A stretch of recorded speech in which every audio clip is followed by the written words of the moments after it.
Good evening. My name is Matt Sakalosky, and I appreciate the opportunity to be sharing this forum this evening. And as a new candidate in this race, there's two issues I definitely want to cover tonight. And one is going to be healthcare, and the other is going to be government spending and the debt, which I feel are two of the biggest risks that we have in this country that we have to face. And if I have to take all my 10 minutes, I'll be happy to stay as long as possible to answer all your questions. Now, as I begin, I will tell you a little bit about me. I'm a lifelong Omahan, and I have been married for almost 16 years.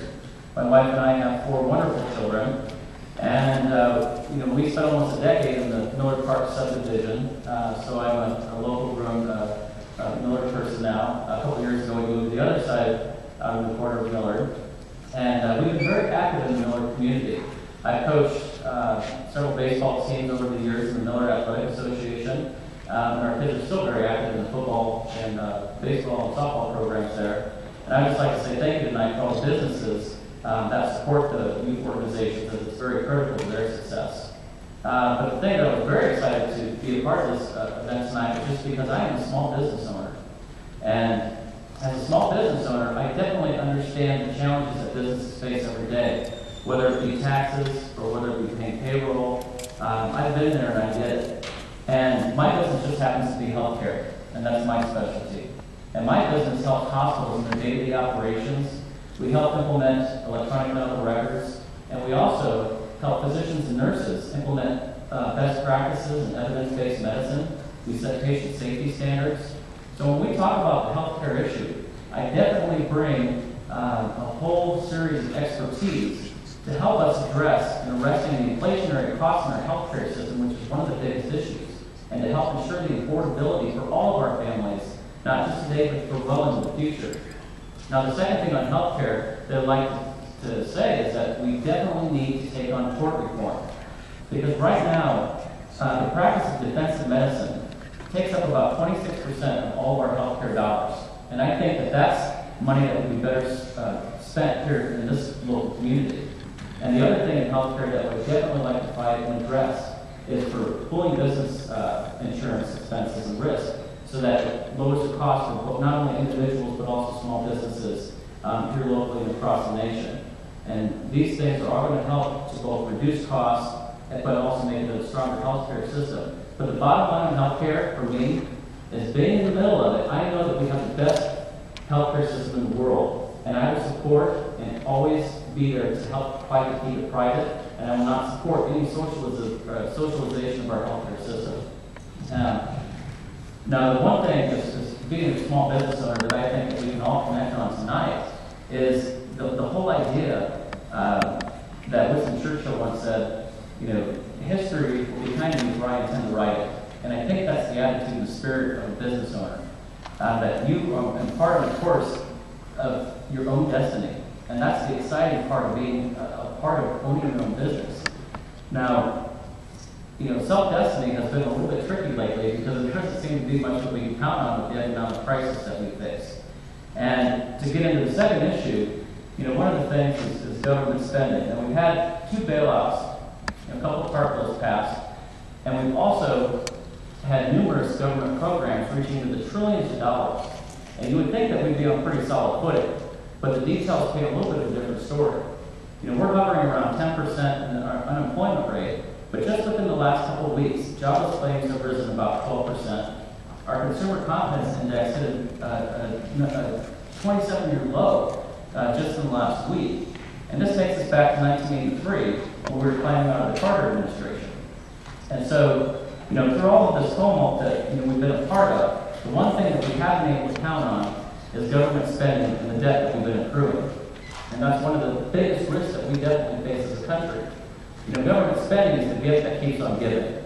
And, just a couple months ago on Christmas Eve, our United States Congress gave us a gift to the taxpayer of raising our debt ceiling to $12.3 trillion, only for a couple months later to raise it to $14.3 trillion.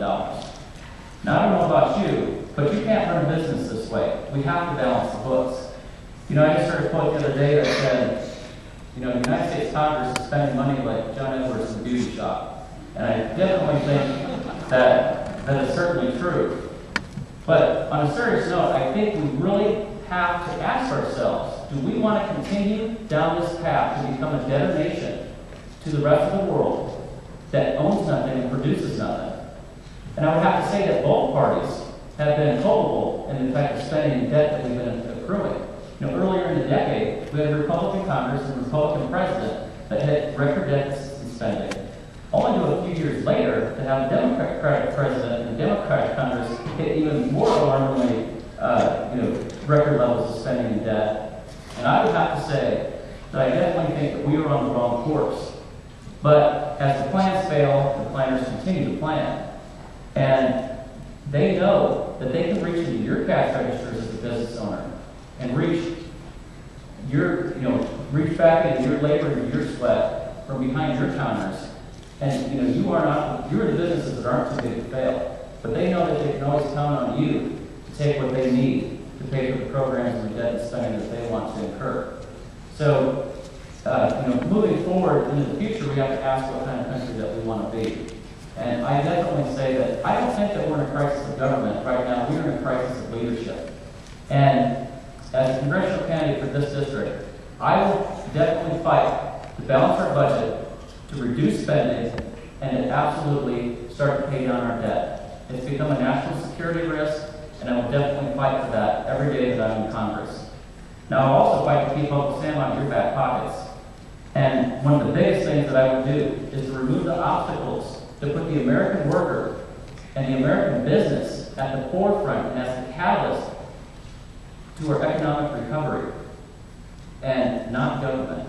And I was talking to a union worker today who was unemployed, and the biggest thing that he told me, as a union worker and the other party coming forward to support me, was, Matt, I just want to go back to work. I don't want a government bailout. We are America. We have American competitiveness and American ingenuity. We can do it. Just get the obstacles out of the way and let me go to work. And so as your second district candidate for Congress, I will definitely support smaller government, reducing our national debt, and getting the government out of the way so that businesses here in Millard can do what they do best. Thank you very much.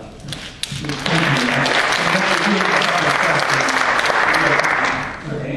The first one is, what can Congress do to create more jobs in the Millard area?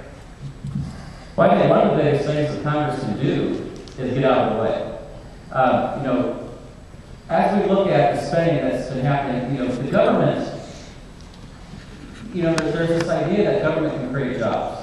And with Obama and the new jobs package, I don't think that they get the idea that the government doesn't create the jobs. I don't want to shovel for the government jobs. I want to create, it goes back to that self-destiny. And so what we need to do is reduce the tax burden. And the one thing that Congress can do is reduce the capital gains tax so that businesses have more to invest, because it's your businesses in this community that are going to create the jobs. It's not going to be handed from Washington, and they're not going to be giving you a shovel. And if they do, I don't think that's the kind of job that you want. But we have to work at reducing taxes, and we have to reduce the capital gains tax, similar to what Reagan did in the early 1980s, is cut taxes, get the government out of the way, and let the American worker and business be the way back to prosperity. That's all. Looks like we have just a little less than 1 minute left. One more question. We hear a lot of talk about Nebraska values. What do you think are Nebraska values? Well, as a lifelong Nebraskan, a lot of times it's hard to put into words. It's something that you know deep inside. But I really don't think that there's that much of a difference between Nebraska values and the old traditional values in which this country was founded.